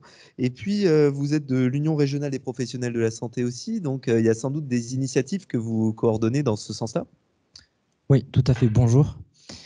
Oui, effectivement, cette double problématique, la première problématique de la désertification, notamment dans les milieux ruraux essentiellement, et paradoxalement, finalement, c'est là où se trouve cette population qui est âgée, cette population qui est vieillissante, dans les territoires ruraux, une population qui est souvent isolée, et donc la nécessité justement de lever certains leviers. Et donc les exercices coordonnés, comme on a pu le dire tout à l'heure, font partie de ces leviers avec tous les avantages qu'ils peuvent représenter. Le premier avantage de l'exercice coordonné, d'une part, c'est pour nous, professionnels de santé, de faciliter la communication, puisque dans un exercice coordonné, vous avez des médecins, vous avez des infirmiers, des infirmières, des kinésithérapeutes, j'en oublie certainement d'autres, mais c'est vrai qu'il y a un côté facilitant dans la communication et du coup aussi dans l'installation. Parce que paradoxalement, à un moment où nous, les plus jeunes, on peut avoir certaines craintes et certaines réticences de s'installer seul, de ne pas avoir de structure environnante rassurante, surtout dans les territoires ruraux. Donc cette facilitation de communication, c'est un point important. Ça permet aussi justement d'optimiser les prises en charge de patients, puisque qui dit pluridisciplinaire, qui dit pluriprofessionnel, on a une offre de soins qui est optimale. Et puis surtout, comme le disait Bianca Faz, il y a aussi la nécessité d'être dans la prévention, d'être dans l'anticipation. Et on l'a vu pendant la crise, sans la santé, il n'y a pas d'économie, il n'y a rien d'autre. Donc la santé, c'est un peu le premier pilier. Et donc, ces structures coordonnées, justement, permettent de développer des plans d'action de santé, des plans d'action de prévention, puisque vous savez que pour faire un exercice de soins primaires, un exercice coordonné, il faut développer un projet de soins. Et nous, par exemple, dans la vallée de la Gravonne, à la Plaine de Perse, c'est ce que nous avons fait notamment sur le diabète. Donc, ce qui permet, avec la participation de tous les acteurs de santé, d'éduquer le patient sur la pathologie, d'éduquer le patient sur le traitement et d'avoir une offre de soins qui est optimale. Donc ça, c'est vraiment fondamental. Et une question, vous avez créé également une maison de santé justement dans du côté de l'hôpital d'Ajaccio, c'est ça? Oui, ça c'est la maison médicale de garde, qui est plutôt sur le versant hospitalier, mais qui est aussi justement, qui naît un peu d'un symptôme de cette carence en soins, de cette carence de l'offre de soins, puisque pour être aussi praticien hospitalier aux urgences, on voit parfois, souvent même de plus en plus, que les urgences, c'est un peu la solution ultime pour les patients qui n'ont pas forcément réponse à la demande, même si parfois on est dans une demande qui est de plus en plus une demande de consommation, hein, où il faut beaucoup de choses en instantané, il faut répondre vite et bien. Et effectivement, cette maison médicale de garde, qui est une autre forme d'exercice coordonné, avec des médecins libéraux, et ça rejoint un peu votre première question, on voit que finalement les médecins généralistes libéraux, on est un peu au premier plan de l'offre de soins, et on est aussi la pierre angulaire de tous les systèmes de santé en Corse. Ça, vous êtes un peu l'interface. Et justement, est-ce que ça. Alors, vous êtes peut-être jeune médecin, mais c'est pas l'image quelque part qu'on peut avoir du médecin, enfin, qu'on se figure du médecin. Là, on le voit plus en tant qu'interface, distribuant. Voilà, est-ce que ça bouscule aussi un certain nombre de pratiques chez vous? Bousculer, non, mais ce qui est certain, c'est que je pense que la population vieillit, les besoins de la population aussi changent, le comportement aussi de la population vis-à-vis du système de santé évolue. Effectivement, les patients que nous connaissons aujourd'hui ne sont pas les patients d'il y a 20 ans, d'il y a 30 ans, en termes d'exigence, en termes de consommation. Et effectivement, je trouve qu'il faut trouver de nouvelles formes d'exercice, et ces exercices coordonnés en font partie. Et d'autant plus, notamment pendant la crise sanitaire, puisqu'on a vu que ces structures coordonnées, elles ont pu s'adapter un peu plus facilement de par l'organisation déjà structurelle. C'est dans ces exercices coordonnés qu'on a pu créer cette double filière avec la filière Covid, où on pouvait accueillir des patients suspicieux d'infection Covid et puis garder cette filière propre classique. Et c'est aussi dans ces exercices coordonnés qu'on a pu développer les centres de vaccination. Et beaucoup de centres de vaccination encore se sont nés de ces exercices coordonnés. Donc on voit qu'ils ont aussi la faculté de s'adapter aussi à des situations de crise. Finalement, l'innovation, elle est dans l'organisation, dans des approches de coordination l'engorgement des urgences est parfois un symptôme, quelque part, qui C'est montre le cette difficulté. symptôme, effectivement, du fait que la santé est en transition et qu'il faut prendre le train en marche. Alors justement, quand on parle de prendre le train en marche, et j'ai envie de me tourner vers Xavier Pierre, parce que lorsque cette table ronde a été préparée, Xavier Pierre, il parlait souvent d'un changement de paradigme. C'est ce que j'ai retenu, c'est ce que moi, dans mes notes, j'ai pu retrouver.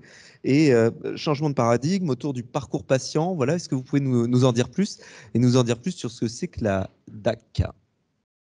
Bon, je crois que c'est Sébastien Fleuret a un peu utilisé déjà le mot changement de paradigme. Enfin, moi peut-être en deux mots d'introduction, je dirais que on est quand même. Alors, je parle très librement parce que j'ai travaillé pendant de très longues années, comme certains le savent, au niveau de la DRAS, de l'URCAM et de l'ARS de Corse. Je suis retraité depuis quelques semaines. Je suis également enseignant-chercheur depuis 40 ans. Ça se voit pas, mais depuis 40 ans à l'Université de Corse depuis sa création. Et je suis, depuis quelques semaines, un usager. Voilà. Et depuis peu, président du DAC, mais on y reviendra cet après-midi. Non, moi, je considère qu'aujourd'hui, notre système de santé, il est en grande souffrance et il est malade. Parce que quand je me tourne, moi, du côté des hospitaliers, et la crise sanitaire est venue éclairer tout ça, bon, on retrouve effectivement des personnels hospitaliers qui soient médecins, mais qui soient infirmiers, paramédicaux, voire même administratifs, en grande désespérance, en disant effectivement qu'aujourd'hui, rien ne va plus, quoi, je veux dire, on a l'impression qu'on est au dépôt de bilan. Quand je me tourne vers les professionnels de santé libéraux, c'est un peu le même constat.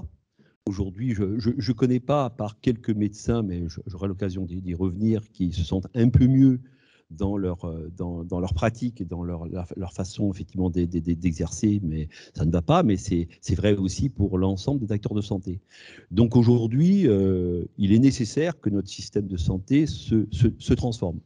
Je ne vais pas prendre beaucoup de chiffres, hein, mais effectivement, quand on voit le vieillissement de la population, un objectif affiché dans le schéma d'autonomie qui tend effectivement à maintenir le plus longtemps possible les personnes à leur domicile, dans leur lieu de vie, et ça, d'ici 2030, il y aura 130 000 personnes âgées de plus de 60 ans qui vivront effectivement sur la Corse, mais il y en aura effectivement entre 20 et 25 000 dépendantes dans ces espaces-là, et notamment dans les espaces ruraux qui sont en situation parfois de désertification. Donc, par rapport à ces enjeux qui sont affichés, bien évidemment, il faut prendre, à mon avis, les mesures nécessaires pour favoriser effectivement ces maintiens-là. Voilà. Donc, vieillissement de la population, puis on a parlé beaucoup de territoires, mais moi, je ne peux pas dissocier effectivement la notion d'inégalité d'accès aux soins des territoires et le social. Et la Corse en particulier est particulièrement touchée par cette pauvreté, par cette précarité, hein, puisqu'il y a, je crois, entre 18 et 20% des personnes qui vivent en Corse qui sont en dessous du seuil de pauvreté. Et en plus, avec des inégalités territoriales très fortes, parce que quand il y a eu un très beau travail fait par l'INSEE qui comparait les communautés de communes, et donc il y a un ratio qui va de 1 à 4. Pratiquement, enfin de 1 à 3, allez, je vais dire ça comme ça, hein, 11% de personnes pauvres, par exemple, dans le Tchélavre, et puis il y en aura 30 et quelques pourcents, je vois qu'il y a le docteur Roth qui n'est pas loin, sur la plaine orientale, et notamment à Lorient, dans les communautés de communes de Lorient. Voilà. Donc la situation est catastrophique, donc il faut faire quelque chose.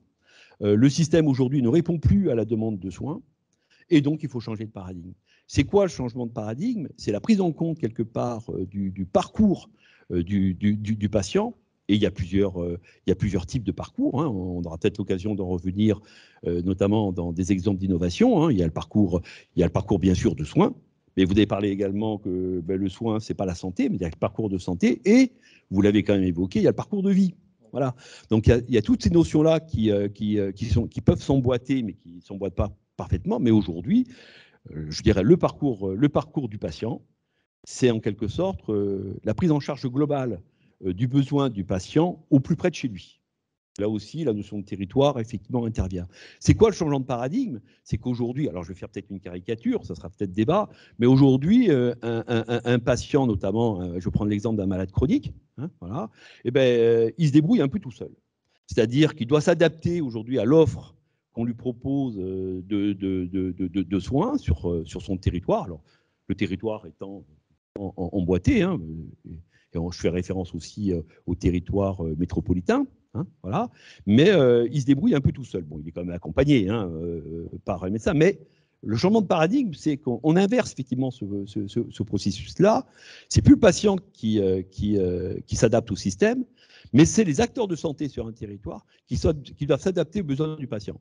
Et quand on pense cela, effectivement, ça change considérablement la donne au niveau des acteurs de santé. Et c'est là, effectivement, après, qu'on va pouvoir peut-être aborder dans toute la journée toutes ces organisations autour de la coordination du patient, suivant la graduation, effectivement, du besoin de la personne. J'avais envie parce que on parle d'organisation, de patients, j'avais envie de laisser la parole à Lucia Memi, donc vous allez nous raconter un petit peu ce que vous avez travaillé dans le NIOL, où vous êtes le collectif santé du NIOL, et j'ai envie de savoir comment ça résonne là chez vous cette histoire, parce que vous êtes un peu l'usagère quelque part ici sur cette table ronde. Ben, je vous remercie de m'avoir convié. Et je remercie Monsieur Pierre. Et en fait, il m'en veut pas, hein, parce que Dieu sait si je l'ai beaucoup embêté. C'est lui qui m'a invité. Donc, moi, je n'ai rien à voir avec la santé ni avec le social. Hein. Je me suis impliquée parce qu'il m'a semblé vital et très important comme citoyenne de m'impliquer dans la défense des usagers du système de santé. C'est prévu par la loi. Donc, j'ai adhéré à une association qui s'appelle La Salvia, dont le siège social est à Corté d'ailleurs, pour justement défendre le droit des usagers. Alors, La Salve fait partie intégrante du collectif interassociatif Santé Corse. Nous intervenons dans beaucoup d'instances, surtout sur Bastia, Corté. Et je vis au NIOL, donc il m'a semblé vital, primordial, de m'intéresser un petit peu à ma région. Nous avons eu un médecin qui a eu un accident mortel, donc il y a quelques années de ça. Donc on s'est un petit peu organisé en collectif. Je ne vous dis pas que c'est nous qui avons trouvé le médecin, hein, c'est pas du tout. On a tous travaillé ensemble. Donc, je peux vous dire que j'ai beaucoup sollicité M. Pierre. J'ai beaucoup sollicité, je le vois là-haut, M. Colombagne, M. Aquavive, Mme Bianca Fad. En fait, nous n'avons pas arrêté de les solliciter et de dire attention, on veut un médecin, attention, on veut un médecin. Il était impensable que le NIOL, quand même, qui est un endroit, une piève fermée, on est quand même à 45 minutes de Corté, on est à une demi-heure, 3/4 d'heure de Ponteletxe. On ne pouvait pas vivre sans médecin, ce n'était pas possible. La population devient âgée. Depuis le mois de septembre, on a eu quand même une dizaine de décès. Alors, vous imaginez, s'il n'y avait pas de médecin. Bon, on a une équipe d'infirmières qui font un boulot remarquable. Je pense qu'elles devraient avoir des médailles, hein, parce que monter de villages éloignés près de Corté pour monter au NIOL tous les matins à des heures, parce qu'il faut être chez le malade à 6 heures. Donc, franchement, il faut les féliciter parce qu'elles font un boulot fantastique. Nous avons une pharmacie, donc ce qui veut dire que si demain on n'a pas de médecin, la pharmacie périclite. Donc, je veux dire que nous, en tant que collectif, on sera toujours proches et on sera toujours prête à se battre pour maintenir notre médecin. On en a trouvé un grâce au réseau qui vient de Roumanie et on a envie de le garder. Donc moi, la question que je vais poser après, c'est que j'aimerais bien que ça soit vraiment... parce qu'il faut pérenniser la présence d'un médecin dans le rural, hein. Donc, j'aimerais bien que toutes les aides soient bien définies et qu'on ait un tableau de toutes les aides pour savoir à quoi a droit le médecin quand il va s'installer. Et puis, il faut rendre attractif la venue d'un médecin parce que le NIOL, c'est pas évident d'y vivre. Hein. Pour un jeune médecin. Ouais. C'est certainement. Et justement, vous avez parlé de réseau, de solliciter du monde. Vous avez fait ce geste d'ailleurs. Voilà, Oui, parce que le collectif, en fait, je pense que tous les jours, on interrogeait quelqu'un, on utilisait les réseaux sociaux, la radio. Je veux dire qu'on parlait de nous, on voulait un médecin.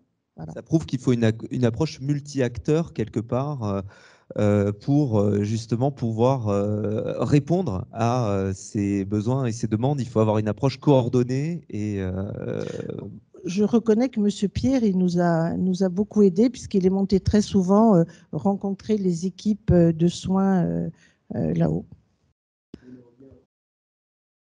Tout à fait, oui. Oui, vous m'entendez là? C'est bon. Oui, en lien aussi avec les acteurs, notamment, ça a été cité les deux députés, Bianca Faz, parce qu'effectivement, c'est un travail de collaboration. Quand je dis d'acteurs santé, j'y rajoute aussi la coordination, la coopération nécessaire avec l'ensemble des institutions et des décideurs. Et moi, je voudrais finir pour dire que s'il y a des jeunes qui veulent s'investir dans la défense des usagers, il y a du travail à faire.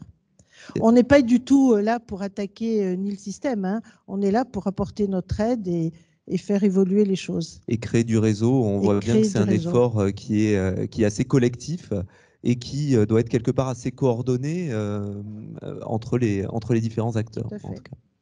Merci. J'ai envie de me tourner pour finir vers Madame Lhomme. Donc, vous êtes directrice de l'hôpital d'un hôpital de Corté-Tâtonne et qui est qui est en zone évidemment dominante rurale. C'est ce qu'on appelle un hôpital de proximité. Comment ça vous percute un peu là tout ce qu'on dit? On a une institution qui est l'hôpital, hein, qu'on se figure comme ça, moi avec mon regard de néophyte. Comment est-ce que ça vient vous percuter? Comment est-ce que ça change aussi l'approche d'un hôpital? Alors, je crois effectivement que nous, au niveau de Corté, ce qu'il faut savoir, c'est que ce qui s'est passé ces 2 dernières années, ça a considérablement impacté notre façon de voir les choses et de travailler. Ça a permis aussi de mettre en lumière l'importance du rôle de proximité et notamment son rôle pivot sur le territoire.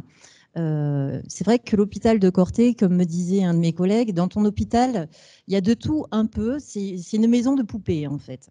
Effectivement, sur l'hôpital de Corté, on fait de l'hospitalisation complète. On a un service de médecine, on fait des soins palliatifs, du court séjour gériatrique. On a un service de soins de suite et de réadaptation. Et on a une activité ambulatoire très importante, avec un hôpital de jour qui prend en charge les patients en chimiothérapie, une hospitalisation à domicile, un plateau de consultation externe et un plateau d'imagerie médicale qu'on est en train de rénover justement avec l'aide de la collectivité de Corse et de l'Agence régionale de santé sur lequel il y a échographe, mammographe, une nouvelle table de radio qui va être installée et un scanner très bientôt pour cet été. Et je dois dire que nous, ce que nous avons constaté, c'est que finalement, même si on entend beaucoup qu'il manque de lits en France, qui est probablement le cas des grandes structures, sur l'hôpital de proximité, la problématique est un petit peu différente. Nous, ce qu'on constate, c'est que les usagers fuient de plus en plus l'hôpital. Il y a une crainte maintenant d'être hospitalisé, de contracter la Covid ou une autre maladie, on va dire. Et la demande des usagers, c'est d'avoir de plus en plus d'ambulatoires.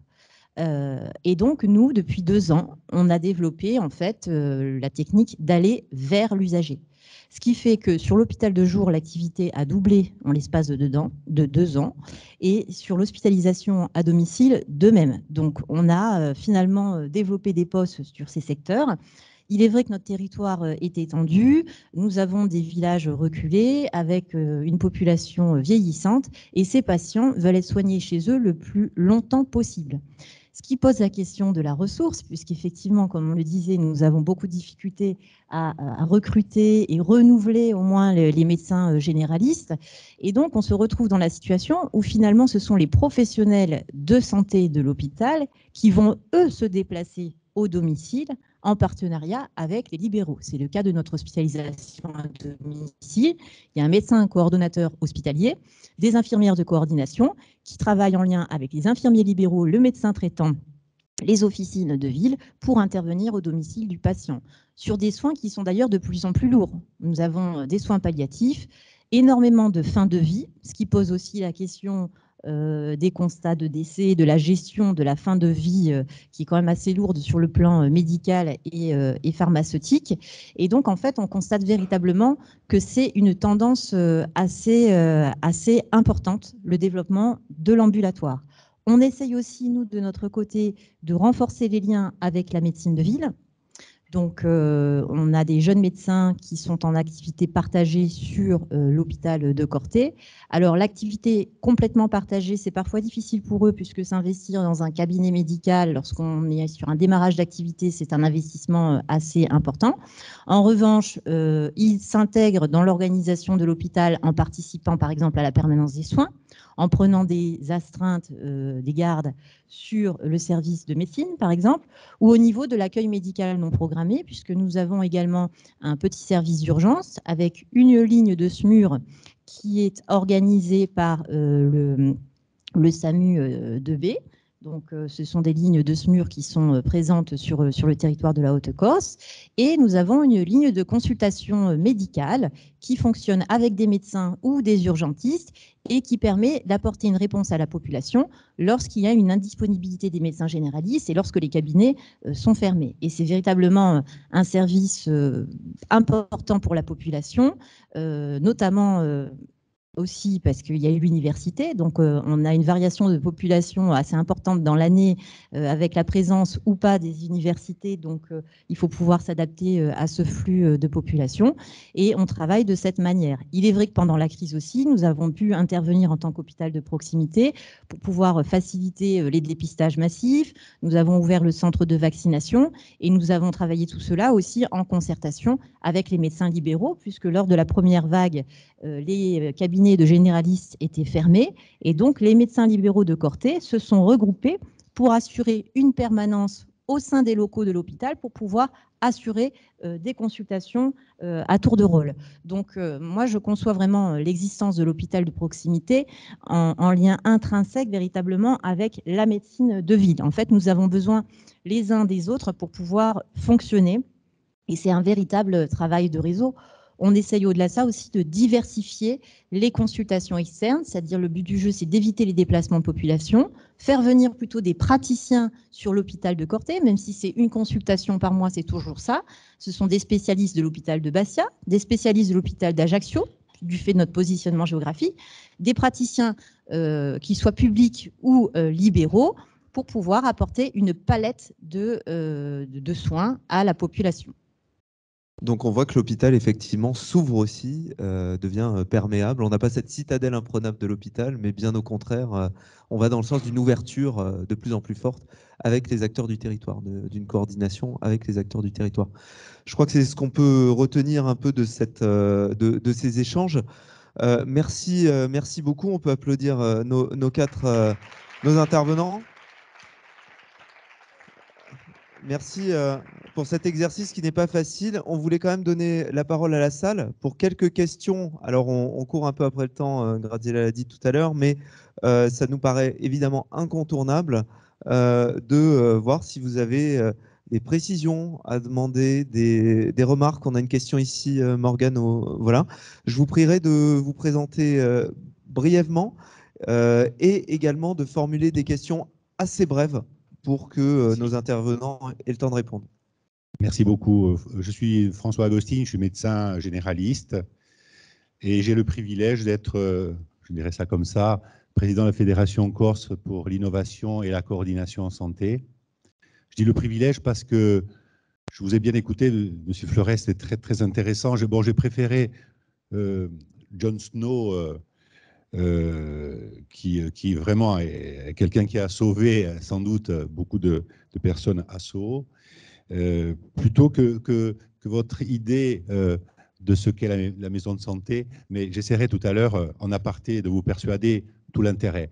Non seulement c'est un changement de paradigme, mais je dirais qu'on devrait arriver à une acculturation.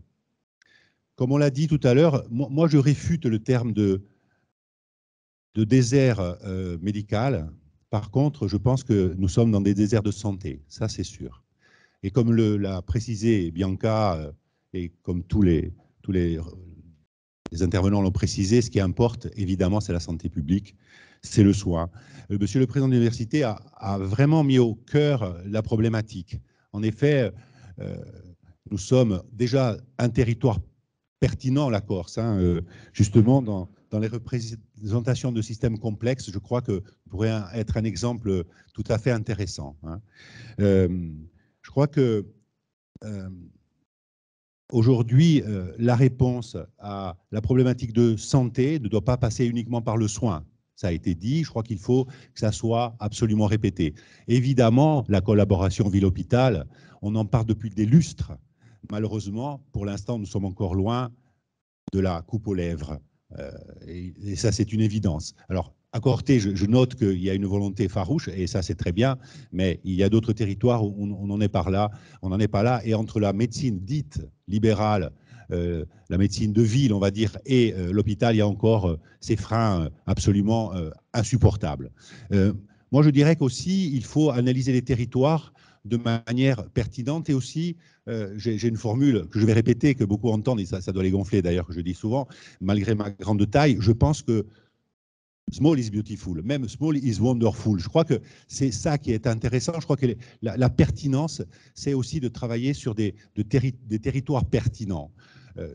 Je vais essayer d'aller vite, mais il y a tellement de choses intéressantes. Oui, on change de système. Oui, on n'est plus au docteur installé à l'époque dans le milieu rural, qui était seul, qui faisait tout seul. C'est terminé. On sait qu'aujourd'hui, la qualité du soin, elle passe par les équipes.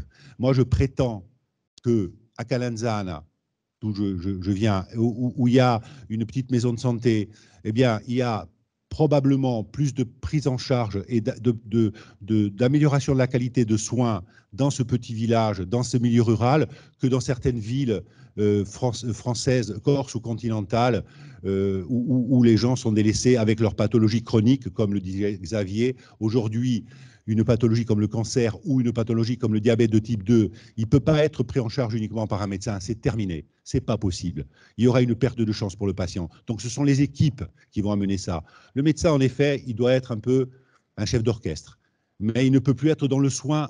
Et bien sûr, au NIOL, vous avez besoin de ça. On a besoin de ça de partout. Mais je crois que l'amélioration de la qualité, elle peut venir au-delà ou par-delà le médecin lui-même. Donc, ce sont les équipes qui seront, et la coordination qui sera pertinente pour cela.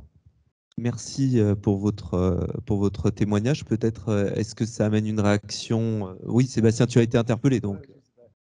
Je suis bien évidemment convaincu par l'exercice coordonné.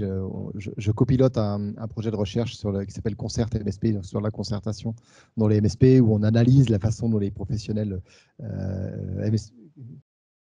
maisons de santé pluriprofessionnelles. Pardon, j'ai oublié qu'il fallait développer chaque acronyme. Et on a vu que, enfin, on analyse les réunions de concertation patients. On voit bien que ça apporte énormément de choses. Ce que je voulais souligner, moi, c'est que il y a un décalage peut-être entre un espoir démesuré dans cette concertation comme étant la solution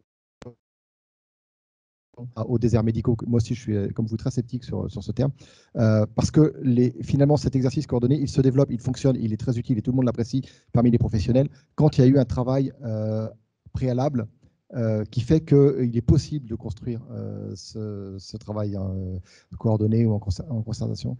Et là où il y a les situations les plus difficiles, ou là où il y a des vides complets, ça ne suffit pas de décréter qu'on va mettre en place de l'exercice coordonné. Donc, je pense qu'il y a un travail amont qu'on oublie un petit peu quand on idéalise.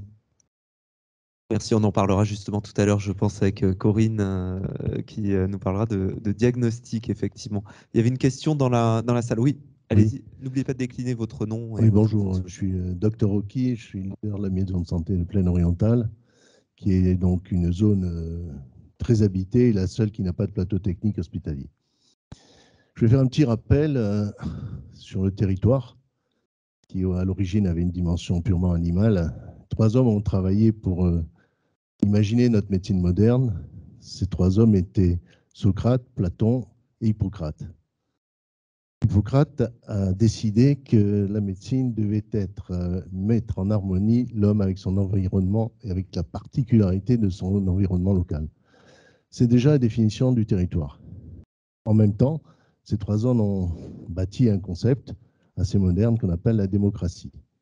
Tout ça pour vous dire que ces 2 concepts avancent pas à pas en concert et qu'il n'y a pas de démocratie sans médecine qui avance avec elle, il n'y a pas non plus de médecine qui n'avance dans un autre environnement que celui de la démocratie. On va sauter un peu dans le dialecte, on va passer au temps moderne. Qu'est-ce qui se passe actuellement? Nous avons 2 visions. Celle qui a été imposée depuis l'ère jacobine forcée française, qu'on appelle chez les anglo-saxons le top-down, qui est un système avec une rigidité impressionnante et une faible capacité à prendre en compte les spécificités locales. Nous en avons souffert jusqu'à présent. Et donc, on a vu aussi pendant la crise que ce système était strictement incapable de réagir quand il n'avait pas de données spécifiques à appliquer sur le terrain. On a vu aussi que ce système était non pas capable d'écoute, mais il refusait l'écoute. Donc, je pense, M. Pierre le sait, aux conférences de consensus que nous faisions entre médecins, voir comment nous devions réagir, où l'ARS ne venait pas parce que d'une façon ou d'une autre, elle ne pouvait ni cautionner, ni interdire ce que nous disions entre nous. Donc le système n'est pas en phase. Et donc, dans cette ère moderne, il va falloir le changer. Donc en face, nous avons ce qu'on appelle chez les anglo-saxons le bottom-up, de bas vers le haut, qui respecte la capacité d'innovation, d'adaptation, et qui font remonter des idées de la base jusqu'à les mettre en position d'être actives sur la spécificité locale. Le problème, c'est que l'ARS a un comportement, pas seulement l'ARS, je suis désolé, parce que l'ARS, on ne peut pas tout en mettre sur le dos. La société a un comportement par rapport aux médecins de terrain qui est en permanence normatif. Je vois très très peu d'expériences locales qui arrivent à remonter et être mises en place. En plus, les contraintes administratives deviennent souvent totalement ubuesques. Je vais prendre quelques exemples. Vous avez un problème à Solenzar. Le SAMU, il est dirigé sur Porto-Viejo alors qu'il y a un SAMU sur place, parce qu'il y a toujours 2 départements dans l'esprit administratif. Je ne vais pas revenir sur toutes les initiatives locales qui sont mises en place. Cet après-midi, il y a certains de mes collègues et partenaires qui interviendront. Mais là où je veux vraiment insister, c'est qu'il faut redonner de la liberté, il faut redonner de l'autonomisation à nos territoires, parce que si nos territoires ne sont pas respectés, ils disparaîtront. Contrairement à mon confrère Agostini, je pense aussi qu'il y a certains médecins dans certaines zones comme le Haut-Aravo, comme le Niol, qui doivent être capables de faire l'essentiel des tâches médicales. Et la séparation du diplôme des urgences, du diplôme de médecine générale et l'impossibilité qu'ont maintenant nos jeunes de faire les 2 est catastrophique. C'est une privation de liberté qui est, au niveau de l'éthique, inacceptable. Merci. Ça appelle une réaction de Xavier Pierre et de Bianca Fatz, à qui je vais laisser la parole brièvement et peut-être... Merci. Oui, je voudrais rebondir sur les propos d'André Rau, qu'effectivement, je crois qu'il faut une autonomisation plus importante, voire une autonomie, en tout cas au niveau local. Et ce qu'il a dit est très intéressant, notamment au niveau de la médecine d'urgence et de la médecine libérale. On assiste actuellement à un défaut de recrutement. Les urgences sont en souffrance partout sur le territoire national, mais pas que, chez nous également, ce qui pose un énorme problème parce que nous n'avons pas la possibilité d'avoir un autre hôpital où, j'ai envie de vous dire, on pourra se replier, hein. Et je crois que c'est un des problèmes parce que les jeunes ne choisissent plus le diplôme d'urgence de ce fait, parce qu'ils peuvent pas, parce qu'on reste pas urgentiste à vie en général. Et au bout de 20 ans, on a peut-être envie d'aller dans la médecine générale. Et ça a été une ineptie de faire une chose pareille. De la même manière, mais bon, ça se rentrerait dans des débats très très longs. Le Ségur de la santé n'a pas été avec les attentes qu'attendait le monde, notamment hospitalier, mais pas que, hein, y compris les libéraux.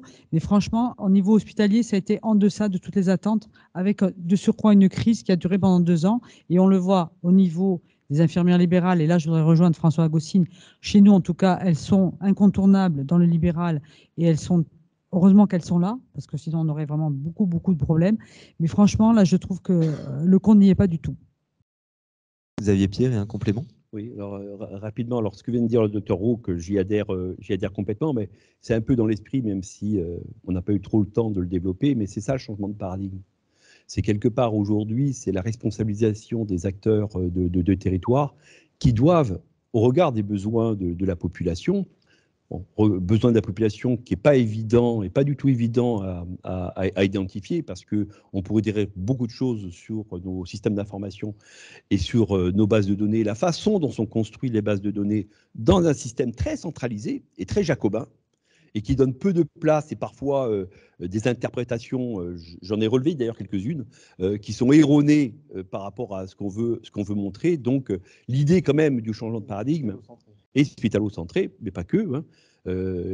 Les bases de données, au regard effectivement du respect de la CNIL, eh bien, il y a un nombre très limité de personnes qui ont accès.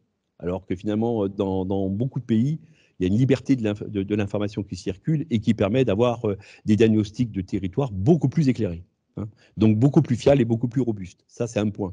Mais sur le changement de paradigme, c'est un peu ça l'idée. Mais je crois que le docteur Agostine l'a bien précisé. Et pas seulement les médecins. Je dis bien l'ensemble des acteurs de santé qui se responsabilisent au niveau d'un territoire, identifier les besoins exprimés par la population. Alors, il y a les données quantitatives, mais il y a les données qualitatives à travers des diagnostics, mais je crois que ça va être évoqué dans la séquence qui vient, mais elle est là, l'idée. Voilà. Et ça, c'est essentiel aujourd'hui que les acteurs de santé élaborent leur projet, leur programme, qui est validé par les instances, mais qui correspond aux besoins de la population et qui place le patient au centre effectivement, aujourd'hui des organisations de territoire. Merci.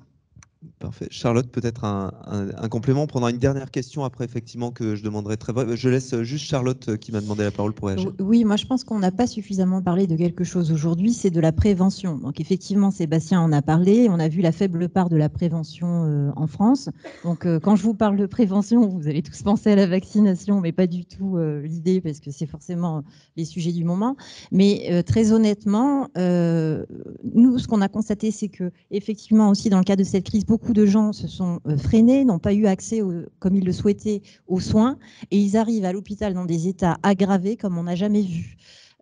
Et donc, quelque part, bon, la surcharge des urgences, la surcharge des hôpitaux, c'est un manque de prévention.